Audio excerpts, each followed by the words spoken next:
सद्गुरुदेव भगवान की जय हो। श्रीमद् भगवद गीता के 11वें अध्याय का महात्म्य। श्री महादेव जी कहते हैं, प्रिय, गीता के वर्णन से संबंध रखने वाली कथा एवं विश्वरूप अध्याय के पावन महात्म्य को श्रवण करो। विशाल नेत्रों वाली पार्वती, इस अध्याय के महात्म्य का पूरा वर्णन नहीं किया जा सकता। इसके संबंध में सहस्त्रों कथाएं हैं। उनमें से एक यहाँ कही जाती है। प्रणीता नदी के तट पर मेघंकर नाम से विख्यात एक बहुत बड़ा नगर है।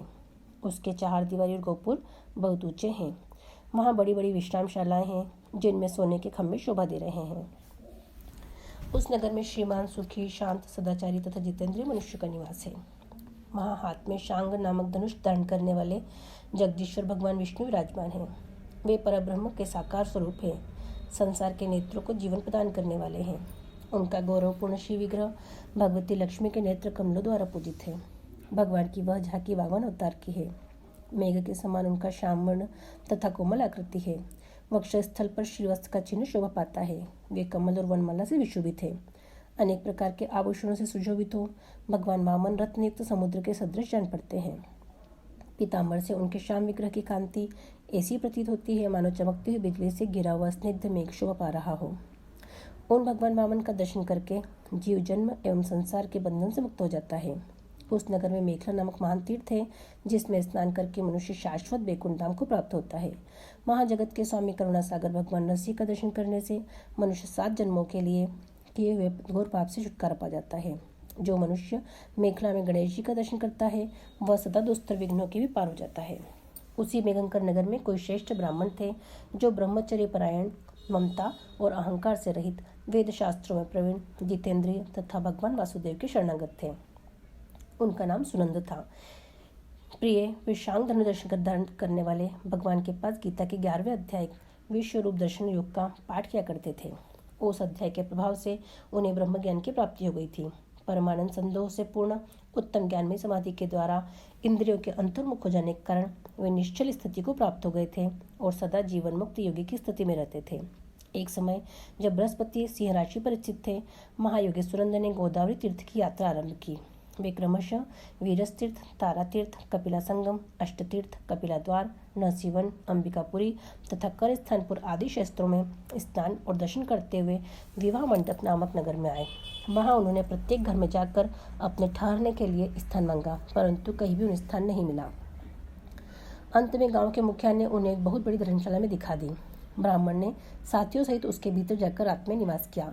सवेरा होने पर उन्होंने अपने को तो धर्मशाला के भीतर बाहर पाया, किंतु उनके और साथी नहीं दिखाई दिए। वे उन्हें खोजने के लिए चले। इतने में ही ग्रामपाल मुखिया से उनकी भेंट हो गई। ग्रामपाल ने कहा, मुनि श्रेष्ठ, तुम सब प्रकार से दीर्घायु जान पड़ते हो। सौभाग्यशाली तथा पुण्यवान पुरुषों में तुम सबसे पवित्र हो। तुम्हारे भीतर कोई लोकोत्तर प्रभाव विद्यमान है। तुम्हारे साथी कहाँ गए और कैसे इस भवन से बाहर हुए, इसका पता लगाओ। मैं तुम्हारे सामने इतना ही कहता हूँ कि तुम्हारे जैसा तपस्वी मुझे दूसरा कोई दिखाई नहीं देता। विप्रवर, तुम्हें किस महामंत्र का ज्ञान है, किस विद्या का आश्रय लेते हो तथा किस देवता की दया से तुम्हें अलौकिक शक्ति आ गई है। भगवान, कृपा करके इस गांव में रहो। मैं तुम्हारी सब सेवा शुश्रूषा करूंगा। यूँ कहकर ग्रामपाल ने मुनीश्वर सुनंद को अपने गांव में ठहरा लिया। वह दिन रात बड़ी भक्ति से उनकी सेवा टहल करने लगा। जब 7-8 दिन बीत गए तब एक दिन प्रातः काल आकर वह बहुत दुखी हो महात्मा के सामने रोने लगा और बोला, हाय, आज रात में राक्षस ने मुझ भाग्यहीन के बेटे को चबा लिया है। मेरा पुत्र बड़ा ही गुणवान और भक्तिमान था। ग्रामपाल के इस प्रकार कहने पर योगी सुनंद ने पूछा, कहाँ है वह राक्षस और किस प्रकार उसने तुम्हारे पुत्र का भक्षण किया है। ग्रामपाल बोला, ब्राह्मण, इस नगर में एक बड़ा भयंकर नरभक्षी राक्षस रहता है। वह प्रतिदिन आकर इस नगर के मनुष्यों को खा लिया करता था। तब एक दिन समस्त नगरवासियों ने मिलकर उससे प्रार्थना की, राक्षस, तुम हम सब लोगों की रक्षा करो। हम तुम्हारे लिए भोजन की व्यवस्था किए देते हैं। यहाँ बाहर के जो पथिक रात में आकर नींद लेने लगेंगे उनको खा जाना। इस प्रकार नागरिक मनुष्यों ने गांव के मुझ मुखिया द्वारा इस धर्मशाला में भेजे हुए पथिकों को ही राक्षस का आहार निश्चित किया। अपने प्राणों की रक्षा के लिए ही उन्हें ऐसा करना पड़ा। तुम भी अन्य राहगीरों के साथ इस घर में आकर सोए थे, किंतु राक्षस ने तो उन सबको खा लिया, केवल तुम्हें छोड़ दिया। द्विजोत्तम, तुम में ऐसा क्या प्रभाव है, इस बात को तुम ही जानते हो। इस समय मेरे पुत्र का एक मित्र आया था, किंतु मैं उसे पहचान न सका। वह मेरे पुत्र को बहुत ही प्रिय था, किंतु अन्य राहगीरों के साथ उसे भी मैंने उसी धर्मशाला में भेज दिया। मेरे पुत्र ने जब सुना कि मेरा मित्र भी उसमें प्रवेश कर गया है, तब वह उसे वहां से ले आने के लिए गया, परंतु राक्षस ने उसे भी खा लिया। आज सवेरे मैंने बहुत दुखी होकर उस पिशाच से पूछा, ओ दुष्टात्मन, तूने रात में मेरे पुत्र को भी खा लिया। तुम्हारे पेट में पड़ा हुआ मेरा पुत्र जिससे जीवित हो सके, ऐसा कोई उपाय यदि हो तो बता। राक्षस ने कहा, ग्रामपाल, धर्मशाला के भीतर घुसे हुए तुम्हारे पुत्र के न जानने के कारण मैंने भक्षण किया है। अन्य पतियों के साथ तुम्हारा पुत्र भी अनजान में ही मेरा ग्रास बन गया है। वह मेरे उदर में जिस प्रकार जीवित और रक्षित रह सकता है, वह उपाय स्वयं विधाता ने ही कर दिया है। जो ब्राह्मण सदा गीता के 11वें अध्याय का पाठ करता हो, उसके प्रभाव से मेरी मुक्ति होगी और मरे हुओं को पुनः जीवन प्राप्त होगा। यहाँ कोई ब्राह्मण रहते हैं जिनको मैंने एक दिन धर्मशाला से बाहर कर दिया था। वे निरंतर गीता के 11वें अध्याय का जप किया करते हैं। इस अध्याय के मंत्र से 7 बार अभिमंत्रित करके यदि वे मेरे ऊपर जल का छींटा दे तो निसंदेह मेरा शाप से उद्धार हो जाएगा। इस प्रकार उस राक्षस का संदेश पाकर मैं तुम्हारे निकट आया हूँ। ब्राह्मण ने पूछा, ग्रामपाल, जो रात में सोए हुए मनुष्यों को खाता है, वह प्राणी किस पाप से राक्षस हुआ? ग्रामपाल बोला, ब्राह्मण, पहले इस गांव में कोई किसान ब्राह्मण रहता था। एक दिन वह अगहनी के खेत की क्यारियों की रक्षा करने में लगा था। वहां से थोड़ी ही दूर पर एक बहुत बड़ा गिद्ध किसी राही को मारकर खा रहा था। उसी समय एक तपस्वी कहीं से आ निकले, जो उस राही को बचाने के लिए दूर से ही दया दिखाते आ रहे थे। गिद्ध उस राही को खाकर आकाश में उड़ गया। तब तपस्वी ने कुपित होकर उस किसान से कहा, ओ दुष्ट हलवाहे, तुझे धिक्कार है, तू बड़ा ही कठोर और निर्दयी है। दूसरे की रक्षा से मुंह मोड़कर केवल पेट पालने के धंधे में लगा है। तेरा जीवन नष्ट प्राय है। अरे, जो चोर, दाढ़ वाले जीव, सर्प, शत्रु, अग्नि, विष, जल, गिद्ध, राक्षस, भूत तथा बेताल आदि के द्वारा घायल हुए मनुष्यों की शक्ति होते हुए भी उपेक्षा करता है, वह उनके वध का फल पाता है। जो शक्तिशाली होकर भी चोर आदि के चंगुल में फंसे हुए ब्राह्मण को छुड़ाने की चेष्टा नहीं करता, वह घोर नरक में पड़ता है और पुनः भेड़िए की योनि में जन्म लेता है। जो वन में मारे जाते हुए तथा गृध और व्याघ्र की दृष्टि में पड़े हुए जीव की रक्षा के लिए छोड़ो छोड़ो की पुकार करता है, वह परम गति को प्राप्त होता है। जो मनुष्य गौओं की रक्षा के लिए व्याघ्र, भील तथा दुष्ट राजाओं के हाथ से मारे जाते हैं, वे भगवान विष्णु के उस परम पद को प्राप्त होते हैं, जो मनुष्यों के लिए भी दुर्लभ है।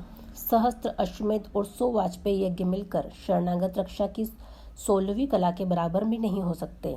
दीन तथा भयभीत जीव की उपेक्षा करने से पुण्यवान पुरुष भी समय आने पर कुंभीपाक नामक नरक में पकाया जाता है। तूने दुष्ट गिद्ध के द्वारा खाए जाते हुए राही को देखकर उसे बचाने में समर्थ होते हुए भी जो इसकी रक्षा नहीं की, इससे तू निर्दय जान पड़ता है, अतः तू राक्षस हो जा। हलवाहा बोला, महात्मन, मैं यहाँ उपस्थित अवश्य था, किंतु मेरे नेत्र बहुत देर से खेत की रक्षा में लगे थे, अतः पास होने पर भी गिद्ध के द्वारा मारे जाते हुए इस मनुष्य को मैं नहीं जान सका, अतः मुझ पर दिन पर आपका अनुग्रह करना चाहिए। तपस्वी ब्राह्मण ने कहा, जो प्रतिदिन गीता के 11वें अध्याय का जप करता है, उस मनुष्य के द्वारा अभिमंत्रित जल जब तुम्हारे मस्तक पर पड़ेगा, उस समय तुम्हें शाप से छुटकारा मिल जाएगा। यह कहकर तपस्वी ब्राह्मण चले गए और वह हलवाहा राक्षस हो गया। अतः द्विश्रेष्ठ, तुम चलो और 11वें अध्याय से तीर्थ के जल को अभिमंत्रित करो, फिर अपने ही हाथ से उस राक्षस के मस्तक पर उसे छिड़क दो। ग्रामपाल की यह सारी प्रार्थना सुनकर ब्राह्मण का हृदय करुणा से भर आया। वे बहुत अच्छा कहकर उसके साथ राक्षस के निकट गए। वे ब्राह्मण योगी थे। उन्होंने विश्व रूप दर्शन नामक 11वें अध्याय से जल अभिमंत्रित करके उस राक्षस के मस्तक पर डाला। गीता के 11वें अध्याय के प्रभाव से वह शाप से मुक्त हो गया। उसने राक्षस देह का परित्याग करके चतुर्भुज रूप धारण कर लिया तथा उसने जिन सहस्त्रों पथिकों का भक्षण किया था, वे भी शंख, चक्र एवं गदा धारण किए हुए चतुर्भुज रूप हो गए। तत्पश्चात वे सभी विमान पर आरूढ़ हुए। इतने में ही ग्रामपाल ने राक्षस से कहा, निशाचर, मेरा पुत्र कौन है, उसे दिखाओ। उसके यो कहने पर दिव्य बुद्धि वाले राक्षस ने कहा, ये जो तमाल के समान श्याम, 4 भुजाधारी, माणिक्यमय मुकुट से सुशोभित तथा दिव्य मणियों के बने हुए कुंडलों से अलंकृत है, हार पहनने के कारण जिनके कंधे मनोहर प्रतीत होते हैं, जो सोने के भुजबंधों से विभूषित, कमल के समान नेत्र वाले, स्निग्ध रूप तथा हाथ में कमल लिए हुए हैं और दिव्य विमान पर बैठकर देवत्व को प्राप्त हो चुके हैं, इन्हीं को अपना पुत्र समझो। यह सुनकर ग्रामपाल ने उसी रूप में अपने पुत्र को देखा और उसे अपने घर ले जाना चाहा। यह देखकर उसका पुत्र हंस पड़ा और इस प्रकार कहने लगा। पुत्र बोला, ग्रामपाल, कई बार तुम भी मेरे पुत्र हो चुके हो। पहले मैं तुम्हारा पुत्र था, किंतु अब देवता हो गया हूँ। इन ब्राह्मण देवता के प्रसाद से बैकुंठ धाम को जाऊंगा। देखो, यह निशाचर भी चतुर्भुज रूप को प्राप्त हो गया है। 11वें अध्याय के महात्म्य से यह सब लोगों के साथ विष्णु धाम को जा रहा है। अतः तुम भी इन ब्राह्मण देव से गीता के 11वें अध्याय का अध्ययन करो और निरंतर उसका जप करते रहो। इसमें संदेह नहीं कि तुम्हारी भी ऐसी ही उत्तम गति होगी। तात, मनुष्यों के लिए साधु पुरुषों का संग सर्वथा दुर्लभ है, वह भी इस समय तुम्हें प्राप्त हुए। अतः अपना अभिष्ट सिद्ध करो। धन, भोग, दान, यज्ञ, तपस्या और पूर्व कर्मों से क्या लेना है।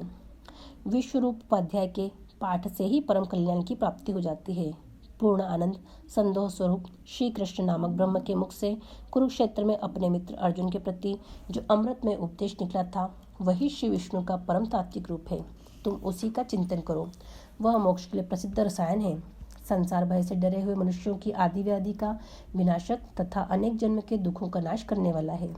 मैं उसके सिवा दूसरे किसी साधन को ऐसा नहीं देखता, अतः उसी का अभ्यास करो। श्री महादेव जी कहते हैं, यह कहकर वह सबके साथ श्री विष्णु के परमधाम को चला गया। तब ग्रामपाल ने ब्राह्मण के मुख से उस अध्याय को पढ़ा। फिर वे दोनों ही उसके महात्म्य से विष्णु धाम को चले गए। पार्वती, इस प्रकार तुम्हें 11वें अध्याय की महात्म्य कथा सुनाई है। इसके श्रवण मात्र से महान पातकों का नाश हो जाता है। हरि शरणम, हरि शरणम, हरि शरणम।